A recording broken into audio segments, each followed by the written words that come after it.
तुम क्या हाल चाल है आप सबके। आज ही शब बारात और मैं न्यास की तैयारी कर रही हूँ और जो है मैं बना रही हूँ बिरयानी और हलवा। तो चलें बनाती हूँ, फिर मैं आपको दिखाती हूँ। तो बिरयानी का मसाला मैंने चढ़ा दिया है और ये देखिए चिकन भी मैंने डाल दिए साथ में।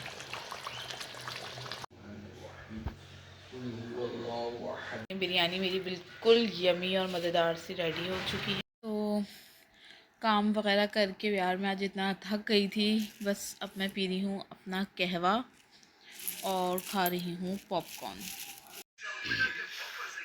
न्याज वगैरह हो गई थी और रोज़ा भी खोल दिया था, चाय वगैरह पी के नमाज़ पढ़ी और अब मैंने नफल वगैरह पढ़ लिए हैं और अब दोबारा थोड़ी इबादत वगैरह करूँगी। और मेरे चैनल को लाइक करें, सब्सक्राइब करें और कल फिर मिलेंगे एक नए ब्लॉग के साथ। अल्लाह हाफिज़।